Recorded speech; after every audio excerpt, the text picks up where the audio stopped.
Hello guys, मैं हूं अली। उम्मीद है आप खैरियत से होंगे। अभी जो वीडियो लेके आ रहा हूं वो है बेसिकली आईपीएस और आईएएस के ऊपर के इन दोनों में से कौन सा ज़्यादा पावरफुल है, मतलब कि कौन सी चीज़ की जाए जिसमें ज़्यादा पावर हो। तो वो मुझे खुद नहीं अंदाज़ा इसके बारे में, तो मैं खुद इस वीडियो को देखकर ही अंदाज़ा लगाऊंगा। मैं टाइटल देखा, मैंने कहा इसके ऊपर रिएक्ट करते हैं, खुद भी जानते हैं और दूसरों को भी जानकारी देते हैं। तो चलें पहले इस वीडियो को देख लेते हैं, उसके बाद कुछ रिव्यू देते हैं। आईएएस और आईपीएस में से कौन ज़्यादा पावरफुल है, इसका जवाब देना इतना आसान नहीं है। पावर वर्ड की बात करें तो पावर का मतलब होता है work done per unit time. इस हिसाब से चूंकि आईपीएस ऑफिसर को फिजिकल ट्रेनिंग भी मिलती है, इसलिए वो ज़्यादा पावरफुल हुए।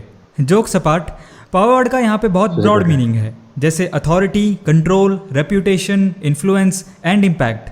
अगर आप मुझसे पूछोगे कि क्या इन सर्विसेज को कंपेयर करना सही है, तो बिल्कुल भी नहीं, बिकॉज दो चीज़ों को कंपेयर करना सही नहीं होता।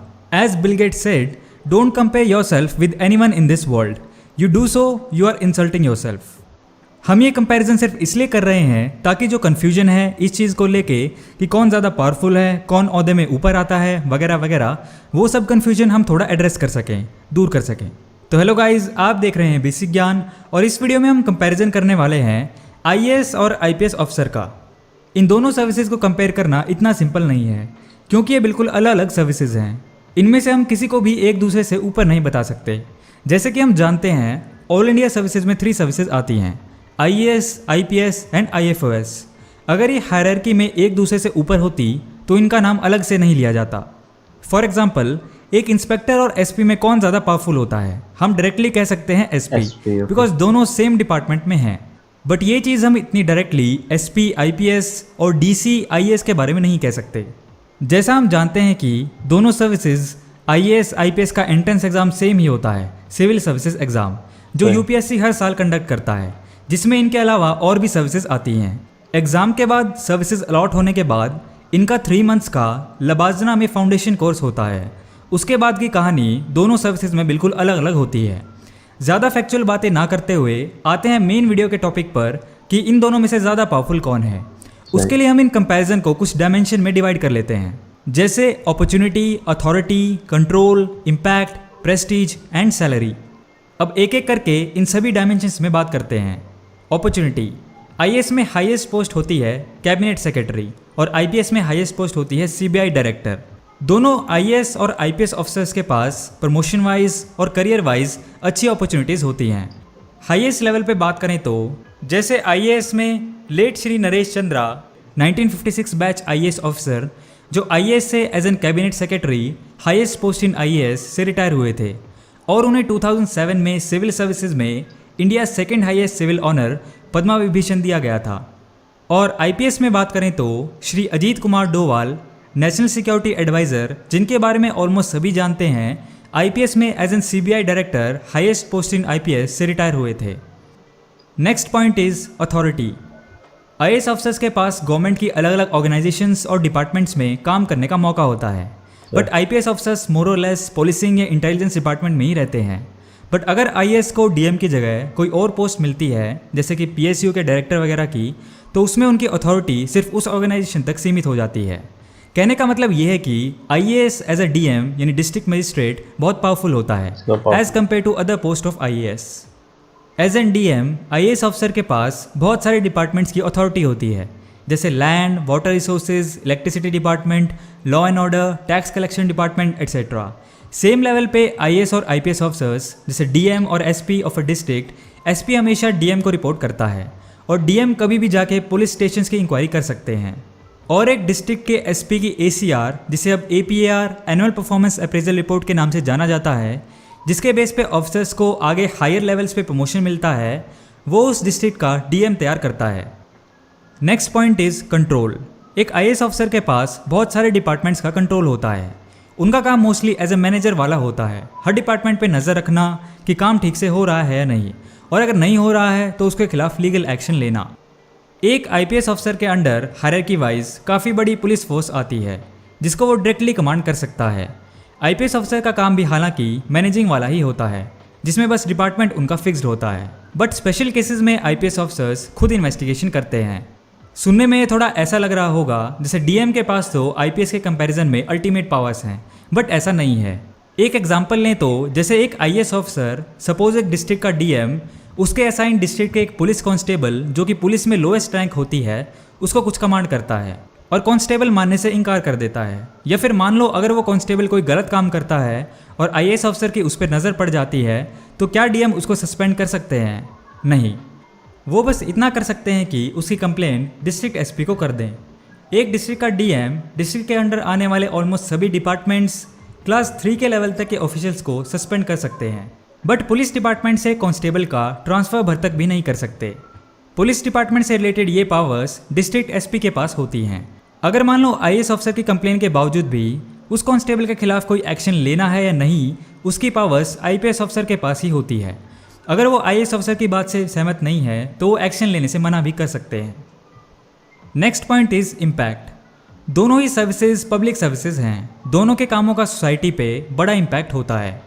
आईएएस अफसर का मेन काम स्टेट गवर्नमेंट और सेंट्रल गवर्नमेंट को पॉलिसी फॉर्मुलेशन में हेल्प करना और गवर्नमेंट की स्कीम्स को अपने डिस्ट्रिक्ट में इम्प्लीमेंट यानी लागू करने का होता है। इसीलिए आईएएस अफसर के कंधों पे डिस्ट्रिक्ट की बहुत बड़ी बड़ी जिम्मेदारियां होती हैं, जिससे लोगों की लाइफ में लॉन्ग टर्म में बहुत बड़ा असर पड़ता है। और दूसरी साइड बात करें तो आईपीएस अफसर के ऊपर उनको अलॉटेड डिस्ट्रिक्ट के लोगों की सुरक्षा की जिम्मेदारी होती है। ये अपने आप में ही बहुत बड़ी जिम्मेदारी है, क्योंकि पुलिस डिपार्टमेंट का काम बहुत ज़्यादा होता है। किसी के साथ मार पिटाई हो गई या किसी के घर चोरी हो गई, किसी के साथ मिसबिहेव हो गया या किसी के साथ कोई और प्रकार का अपराध हो गया, तो उन सभी की एफआईआर दर्ज करके उनकी प्रॉब्लम्स को सॉल्व करना और अकॉर्डिंगली एक्शन लेना। इसीलिए आईपीएस ऑफिसर्स के काम का लोगों की लाइफ पे डायरेक्ट इम्पैक्ट पड़ता है। आईपीएस ऑफिसर्स लोगों को तत्काल राहत पहुंचा सकते हैं। Next point is Prestige. IAS और आईपीएस दोनों ही ऑफिसर्स को सोसाइटी में बहुत सम्मान दिया जाता है। दोनों ही ऑफिसर्स को उनके डिस्ट्रिक्ट के स्कूल्स, कॉलेजेस, कॉन्सर्ट्स या फिर कोई और ऑर्गेनाइजेशंस के फंक्शंस वगैरह में एज चीफ गेस्ट बुलाया जाता है। अगर कंपैरिजन की बात करें तो आम जनता की सोच में आईपीएस आईएएस को रिपोर्ट करते हैं, इसलिए उनकी नज़र में आईएएस आईपीएस ऑफिसर्स से ओहदे में बड़े होते हैं, इसलिए उन्हें थोड़ा सा ज़्यादा पावरफुल समझा जाता है। मूवीज़ में भी कलेक्टर बाबू सुनते ही कैसे सब में एकदम से रिस्पेक्ट की भावना आ जाती है, ये आपने देखा ही होगा। लेकिन अगर एक डीएम पब्लिक प्लेस पे निकलता है तो इनकेस वो सोशल मीडिया पे इतना एक्टिव नहीं है लाइक सम आईएएस ऑफिसर्स, तो उन्हें लोग पहचान नहीं पाते। और दूसरी ओर एक आईपीएस ऑफिसर के पास यूनिफॉर्म होती है, उस पर लगे अशोक स्तंभ को देखकर ही तुरंत कोई भी समझ सकता है कि वो एक आईपीएस रैंक लेवल ऑफिसर है। और उनकी खाकी वर्दी उसका आम जनता में एक अलग ही रुतबा होता है। And last point is salary. अगर आप ये पूछेंगे कि आईएएस और आईपीएस ऑफिसर में ज़्यादा जिम्मेदारी किसके पास होती है, तो वो है आईएएस ऑफिसर। और अगर हम ये बात करेंगे कि दोनों में से ज़्यादा स्ट्रेसफुल किसकी जॉब होती है, तो वो है आईपीएस ऑफिसर की। बिकॉज पुलिस डिपार्टमेंट की 24/7 जॉब होती है, ना ही उन्हें कोई वीकेंड्स वाली छुट्टियां होती हैं, ना कुछ और। कंपैरिजन वाइज आईएएस ऑफिसर की जॉब थोड़ी 9 to 5 टाइप होती है।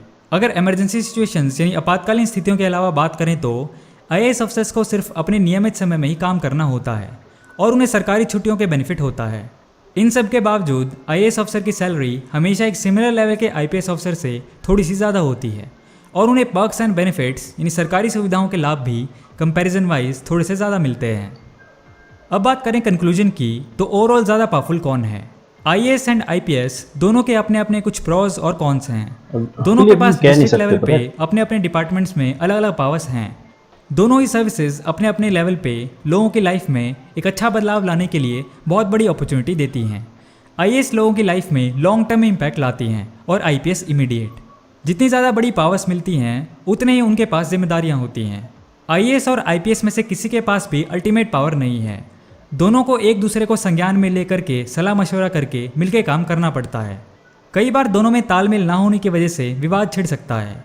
आईपीएस और आईएएस के इस पावर डिस्प्यूट की वजह से कई बार कुछ डिस्ट्रिक्ट्स में दोनों ऑफिसर्स के बीच असहमति के कारण डिस्ट्रिक्ट प्रशासन में तनाव भी हो जाता है। जब बातचीत से मसला नहीं सुलझता है तो एक्सट्रीम केसेस में एक या फिर दोनों ऑफिसर्स का ट्रांसफ़र कर दिया जाता है। तो बेसिकली ये थी दोस्तों powers of IAS versus IPS. Polity की और वीडियोस देखने के लिए आप पॉलिटिकल साइंस की प्लेलिस्ट को चेक कर सकते हैं। और अगर आपको ये वीडियो पसंद आया हो तो बेसिक ज्ञान को सब्सक्राइब करके बेल नोटिफिकेशन ऑन कर लें ताकि आपको आने वाली वीडियोस की नोटिफिकेशन मिल जाए। और ऐसे ही ज्ञान से भरी वीडियोस के लिए देखते रहिए बेसिक ज्ञान। बेसिकली अगर आप नोट करें ना तो आईपीएस पावरफुल है जब आप जनता की बात करते हो। जनता के सामने आईपीएस बहुत पावरफुल है। और जो आईएएस की जो पावर इस वीडियो के तहत जो मैं समझ पाया हूँ तो आईएएस की जो पावर है वो बेसिकली जनता के सामने की नहीं है, लोगों के सामने की पावर नहीं है, वो एक हिडन हिडन ट्रेजर कहते हैं ना, हिडन पावर है। और वो अगर ज़हीन आदमी है तो उस पावर का सही इस्तेमाल कर सकता है वो, मतलब उसको काफी संघर्ष करना पड़ेगा उस पावर को यूज करने के लिए। मतलब as a powerful man he is not a powerful guy अगर देखा जाए, बट ही इज कहते हैं ना कि बड़ी प्यारी चीज थी कि एक यार एग्जाम्पल आ रही थोड़ी सी हटके इससे, कि बंदूक को की का ट्रिगर दबाने को कहते हैं भाईगिरी, और ट्रिगर कब दबाना है इसको कहते हैं politics. So basically it's all about कि वो उसको पता हो कि अपनी ताकत का सही इस्तेमाल किस तरह करना है, क्या करना है, क्या नहीं करना है। लेकिन जब वो आम जनता में जाता है तो वो एक पावरफुल आदमी बिल्कुल नहीं है, क्योंकि वो एक आम नागरिक की तरह ही दिखता है, बस थोड़ा सा साफ सुथरा दिखता है और थोड़ा सा वेल ऑर्गेनाइज दिखता है। तो लोग वैसे साफ सुथरा वेल ऑर्गेनाइज आदमी की वो करते हैं, इज्जत करते हैं। लेकिन आईपीएस पावरफुल दिखता है, जब भी वो आम आदमी के दरमियान जाता है तो वो पावरफुल दिखता है। I think as compare to when we are talking about only power, तो आईपीएस ऑफिसर के पास ज्यादा पावर होती है। इवन दो कि वो उसके अंडर में आ रहा है आईएएस के, और आईएएस वालों से सवालात कर सकता है, 10 चीजें वो कर सकता है, लेकिन पावर जो है वो उसी के पास है ना। वो उन सवालात के आंसर्स दे सकता है, हाँ, अनटिल अनलेस के वो बस आईएएस वाले से फड्डा ना ले, समझ रहे हैं? वो अपने ही डोमेन में रहे, मतलब उनसे फड्डा ना ले, उनको सिर्फ शांत करके रखें, हाँ कोई ऐसा मसला नहीं है करके, और अपना जो पावर प्ले है वो खेलता है। लेकिन आईएएस वाला अपना पावर प्ले नहीं खेल सकता, तो सिर्फ उस आदमी को जो पावर का गलत इस्तेमाल कर रहा है उसको उसको बुद्धि से पकड़ सकता है। समझ रहे हैं इसमें सीन क्या है? तो अगर आईपीएस ऑफिसर आईएएस वाले से ना भिड़े तो वो बहुत पावरफुल है, अगर भिड़ जाए तो फिर वो पावरफुल नहीं है। आईएएस वाला जो है वो बिल्कुल भी पावरफुल नहीं है। जनता की बात आती है, किसी भी चीज की बात आती है, लेकिन वो अगर आईपीएस वाले से भिड़ जाता है तो उसकी पावर शो हो जाती है कि हाँ भाई अब ये पावरफुल है। तो जरा सा टेक्निकल है ये, और अच्छी बात है कि ऐसा होना भी चाहिए, तो इससे कम से कम एक आदमी के हाथ में सारी ताकतें नहीं रहती, और हर आदमी को अपना एक लिमिट पता होती है कि नहीं यार इतना नहीं करना, जो भी है हर आदमी ज्यादती कर देता है कभी कभार, क्योंकि इंसान है। तो लेकिन उसको लिमिट पता होती है कि भाई मैं भी इतना वो कोई बाहुबली नहीं हूँ कि मैं किसी के ऊपर चढ़ जाऊँ। चलो खैर, बहुत अच्छी वीडियो थी। मिलते हैं नेक्स्ट वीडियो में। इनको लाइक सब्सक्राइब कर दीजिएगा, डिस्क्रिप्शन में इनका लिंक है, और मेरे चैनल को भी लाइक सब्सक्राइब कर दें। Take care.